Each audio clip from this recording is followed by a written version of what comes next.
Terima kasih Pak Menteri Koperasi dan jajarannya. Saya agak senang Pak, karena sudah lama kita tunggu-tunggu presentasi Bapak. Saya pikir kemarin batal sudah nggak bisa di masa sidang ini. Ternyata Pak Menteri datang. Dalam pemikiran kami, kita pikir Pak Menteri lagi pusing ya, dan ketakutan sehingga nggak bisa datang ke Laker karena dibatalkan mendadak. Ya. Jadi Pak Menteri, ada beberapa pertanyaan. Yang pertama adalah paparan capaian. Ini menjadi pertanyaan kami bahwa dari paparan sudah ada 45553 saya lihat di layar tadi. 54,26%. Ya, saya basisnya dari paparan. Tadi saya lihat, saya catat Pak Menteri. Memang kalau dihitung per detik bertambah terus, ya, bertambah terus. Saya mempertanyakan, saya apresiasi Pak, tapi saya mempertanyakan sebetulnya, karena program ini kita dukung Pak, karena ini programnya Presiden, Bapak Presiden Prabowo, kita dukung, ya, dan sudah dituangkan dalam Inpres. Tapi memang dalam implementasi kan banyak yang mempertanyakan Pak. Jadi yang pertama adalah soal efektivitas musyawarah khusus desa, ya, yang sudah mencapai 45.000 lebih Pak Menteri. Apa dasar Pak Menteri mengatakan bahwa ini sudah berjalan efektif? Karena apa? Tadi ada satu harian besar di negara ini juga mempertanyakan bahwa banyak yang bertanya dan banyak yang bingung Pak. Sejuta tanya masyarakat. Judulnya itu, sejuta tanya masyarakat. Karena banyak yang datang bingung. Kan Bapak kumpulin ini. Bapak kumpulin, Bapak ngomong-ngomong-ngomong, omon-omon aja, kemudian di situ orang disuruh ngerti. Padahal nanti yang terjadi itu nggak ngerti Pak mereka. Nah kalau hanya Bapak kejar jumlah, kuantitas, bahwa ini sudah 45 ribuan titik desa dan sebagainya tanpa ada pengukuran, bukannya ini mubazir Pak, buang-buang dana anggaran. Nah saya pikir ini juga perlu dikaji. Ini perlu dikaji. Ya. Apakah Pak Menteri sudah tahu bahwa ini berjalan efektif atau tidak? Nah ini poin penting. Ya. Kenapa nanti jangan-jangan nanti dasarnya dari hasil musyawarah ini semuanya baik? Apa yang terjadi nanti? Nanti Koperasi Merah Putihnya karena dasarnya nggak bagus, orang tidak tersosialisasi dengan baik, gagal. Jadi hanya jadi Kopdes ini jadi macan ompong saja nanti. Nanti jadi sejenis kelinci percobaan di mana rakyat diuji coba, warga desa diuji coba di sini. Nah ini kalau ini gagal, ya asal muasalnya dari sosialisasi yang gagal. Ya, karena saya lihat sosialisasinya juga dalam pemberitaan itu tidak detail. Ya, tidak detail, hanya menjelaskan dasar-dasar. Banyak pertanyaan, saya baca di Kompas tadi pagi juga, banyak pertanyaan dari masyarakat.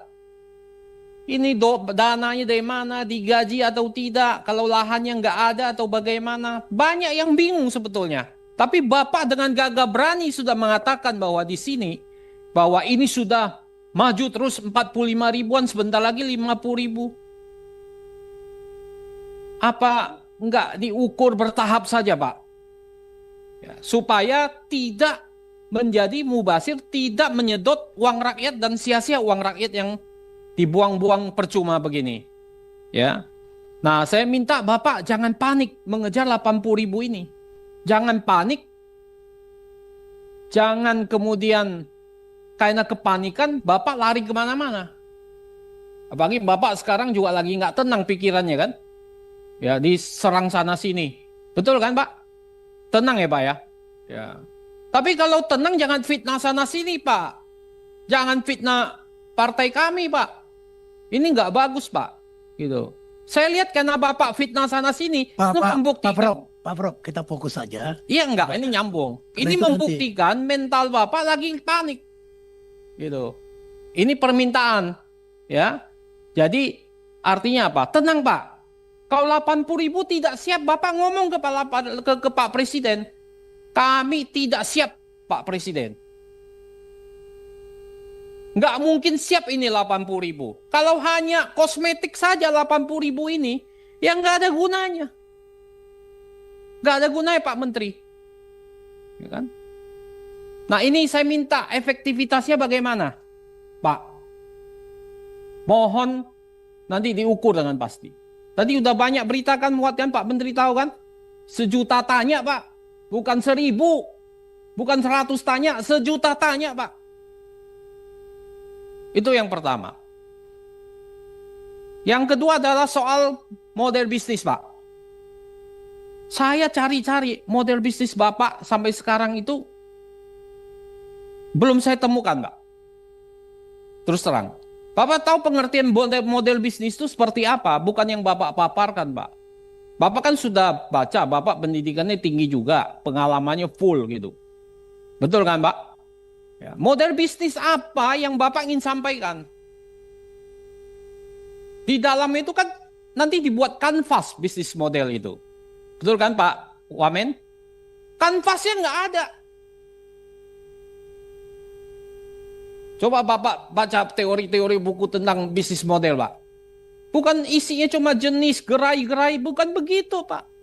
Kemudian kalau Bapak masuk ke wilayah yang bisnis yang nggak ada diferensiasinya, homogen, di situ yang terjadi red ocean Pak, bukan blue ocean, nanti perang. Perang harga samudra, bukan samudra biru, samudra merah Pak, penuh darah. Karena homogen, tidak ada diferensiasi. Nah bisnis model itu kita nggak dapatkan. Nah itu yang penting buat kita tahu model bisnisnya seperti apa. Apalagi Bapak ngomong di berita bahwa ini bisnis model, ini modelnya bisa minimal untung 1 miliar. Dengan apa? Monopoli. Bisnis apa yang sekarang 1 miliar dari 3 miliar dan 5 miliar Pak? 20% Pak. Bapak ini ngomong ke orang yang bukan bisnis, orang bisa percaya. Kalau ngomong ke pelaku bisnis sekarang hampir-hampir nggak ada loh bisnis yang 20% Pak. Ini juga harus Bapak clearkan. Bisnis apa yang bisa 20%? Kalau bisnis judol bisa 50% Pak. Judi online. Ini bisnis sembako, gerai klinik. Itu homogen semua Pak, sembako Pak. Bapak tahu dari 25 BUMDes yang paling berhasil dari 25 BUMDes itu ada di bidang apa? 56% itu keuangan Pak. Keuangan Pak, 56% Pak. Ini catatan. 40% itu perdagangan dan jasa. 4% hanya ketahanan pangan Pak, hanya 4% Pak. Dari BUMDes. Kita ambil contoh BUMDes saja. Yang bisa bagi hasil BUMDes yang 67.333 BUMDes tidak bisa bagi hasil Pak. Nol. Bapak tahu nggak? Nah ini merah putih ini bagaimana? BUMDes saja yang bisa menghasilkan bagi hasil di atas 1 miliar hanya 26 BUMDes dari 80.000 BUMDes. Tapi bisa bayangkan betapa perang di bawah, apa yang terjadi di bawah. Nah sekarang Bapak datang dengan 1 miliar. Bisnis modelnya nggak ada. Bapak mau yakinkan siapa? Nggak bisa Pak. Ini yang Bapak harus paparkan. Jadi jangan kejar di media 80.000. Itu omong-omong aja, omong kosong. Omong kosong Pak itu Pak. Hanya jumlah aja. Kita dukung Pak programnya Pak Presiden Prabowo.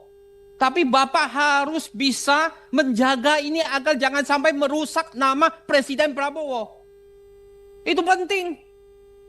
Jangan nanti gagal, yang gagal Bapak yang kena loh Pak. Menteri Koperasi Budi Ari yang sangat terkenal fenomenal ini sekarang. Nah ini tolong Bapak nanti jelaskan. Yang ketiga adalah soal pertanggungjawaban hukum. Soal penting juga banyak bertanya, Pak. Siapa sebetulnya bertanggung jawab? Kalau ini gagal, nanti kan ada channeling juga. Ada plafon. Plafon itu sudah saya cek, Pak. Kalau plafon itu base daripada apa? Base daripada requirement dari bank harus dipenuhi.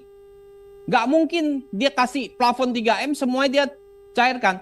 Berapa yang bisa memenuhi plafon 3M itu? Nggak gampang, Pak. Bapak bikin koperasi yang sudah ada, Bapak jadikan merah putih, itu juga kalau 3M belum tentu semua bisa dikasih, Pak. Sekarang kan kecil-kecil, Pak. Itu nggak mudah juga. Channeling, itu bansos, itu uang rakyat, Pak. Kalau koperasi yang nggak benar, itu ludes semua uang rakyat kau channeling. Itu BUMN cuma bayar aja. Itu kan kayak bansos, dikasih channeling ke Bank Himbara.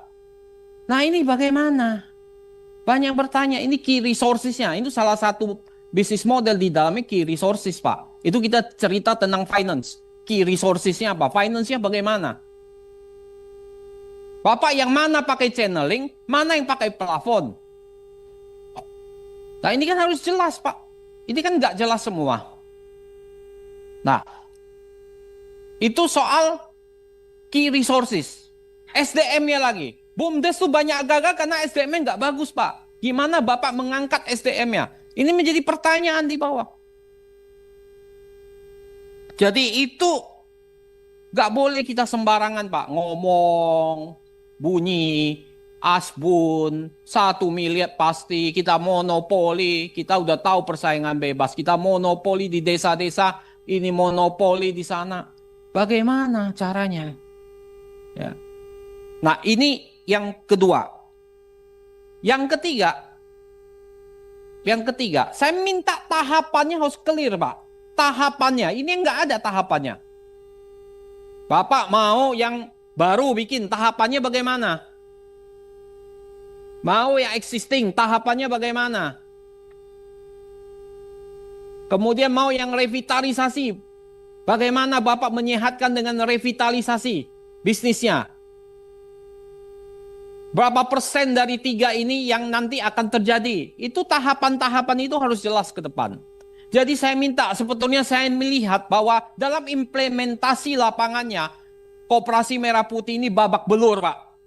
Tidak jelas sama sekali. Dan ini harus Bapak hati-hati. Programnya dari Bapak Presiden Prabowo bagus, tapi dalam implementasinya hancur lebur kacau balau, Pak. Terima kasih pimpinan. Terima kasih pimpinan atas kesempatan untuk menjawab beberapa pertanyaan yang menurut saya sangat substantif, terutama dari Profesor Darmadi. Soal efektivitas. Jadi begini, pendirian Kopdes sesuai instruksi Presiden itu tanggal 27 Maret 2025. Jadi kalau dihitung baru sekitar 2 bulan. Termasuk juga Kepres nomor 9 tahun 2025 tentang pembentukan Satgas Kopdes Merah Putih. Inilah satu-satunya dan mungkin pertama kali di Indonesia urusan koperasi dikeroyok oleh 18 kementerian lembaga termasuk gubernur dan bupati wali kota. Jadi soal efektif, saya pikir ini memang kerja bersama. Dalam berbagai kesempatan saya selalu bilang Kopdes Merah Putih itu musuhnya 3. 1 ketakutan, 2 kecurigaan, 3 keraguan-raguan. Karena kita takut, siapa nih orang desa? Curiga nanti ininya kepala desanya begini. Atau kita ragu-ragu. Menurut saya ini adalah langkah pamungkas untuk mengatasi ketidakadilan ekonomi yang sekian lama terjadi di Indonesia. Yang kedua, ini juga pertanyaan sering sekali saya ditanya sama banyak pihak, itu angka 1 miliar per desa bagaimana ngitungnya Pak Menteri? Prof. Jadi menurut data termasuk dari Kementerian Pertanian, nilai tambah middleman, rentenir, tengkulak ini 300 triliun diambil dari desa. Dari mulai selisih harga sampai misalnya beli wortel 500 dijual ke kota 5.000. Nilai orang tengah ini terlalu besar. Jadi tidak adil buat masyarakat desa, tidak adil juga buat masyarakat kota. Jadi ketika saya bilang 1 miliar per desa ini untung, hitungannya begini. Kalau dari 300 triliun itu kita pangkas 30%-nya udah 90 triliun tuh. Dari efisiensi jalur distribusi yang kita bisa ciptakan. Yang kedua, Prof, begini Prof.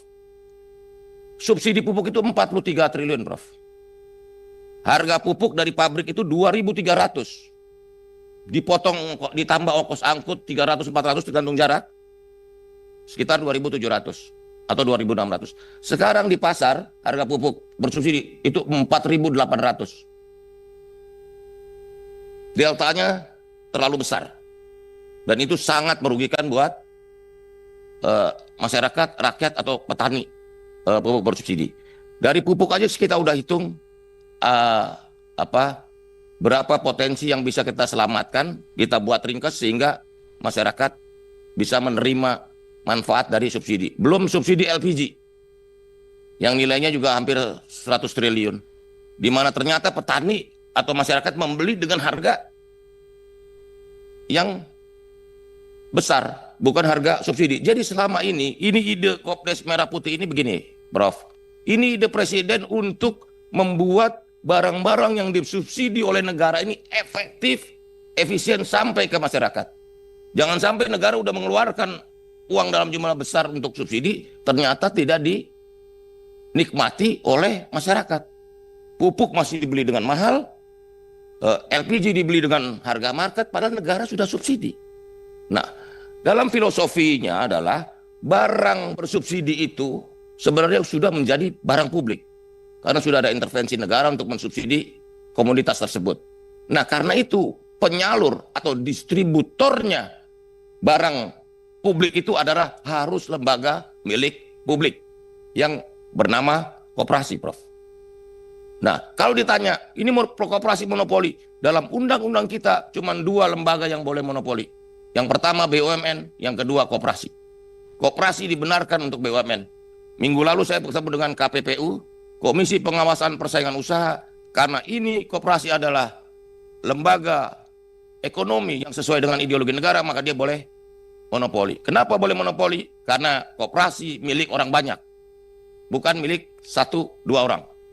Sampai sekarang undang-undang kita masih memperbolehkan koperasi melakukan monopoli. Nomornya? Undang-undang 5 tahun 99. Pasal 50, Prof. Itu gini pimpinan. Dalam Undang-Undang 5 itu, kalau koperasi itu dia jual kepada non anggota, itu nggak boleh, Pak.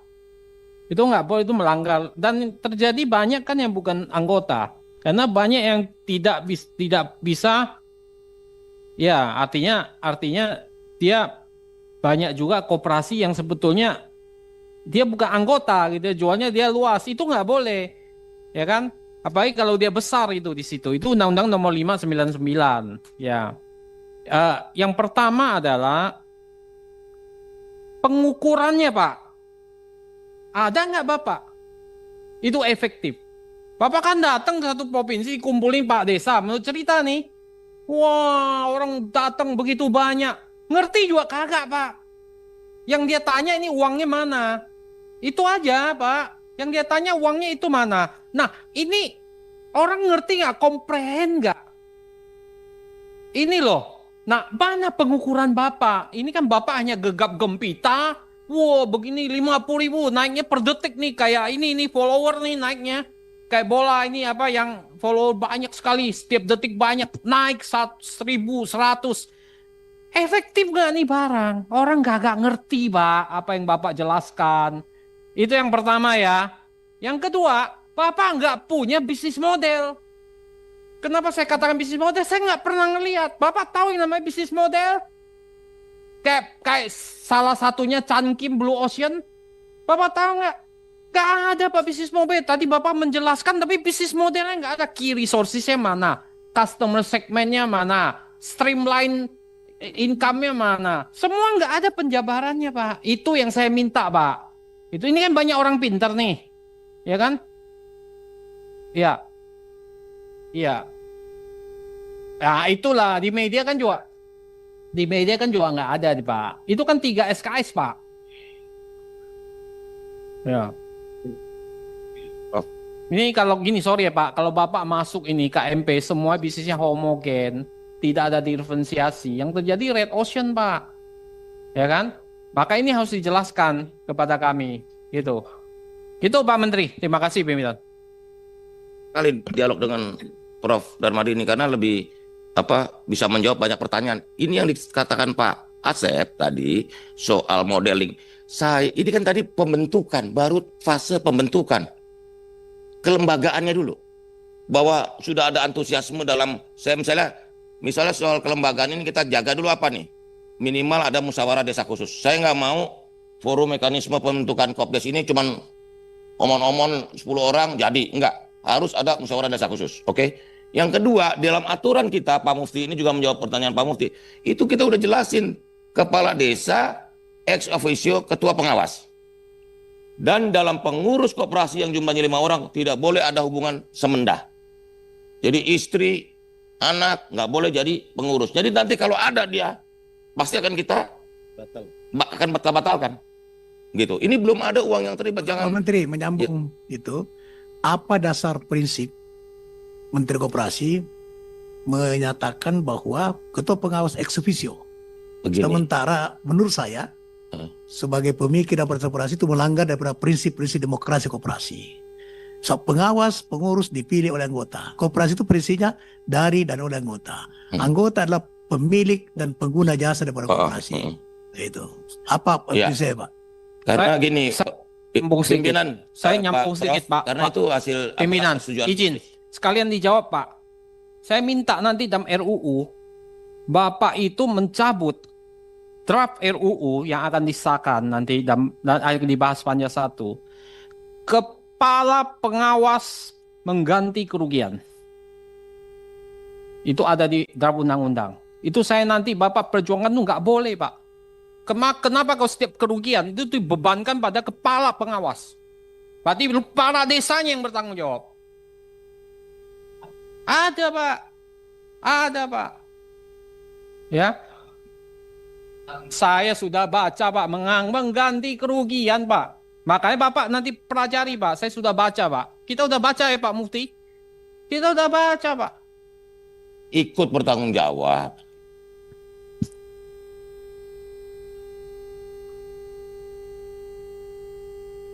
Interupsi pimpinan. Kiri. Mana? Saya pikir perlu dilanjutkan pertanyaan oleh teman-teman ini. Ya, saya kira Pak Menteri sudah cukup ya untuk nanti kalau masih ada yang kurang Pak Menteri jawab tertulis saja pada Pak Prof. Darmadi ya. Baik,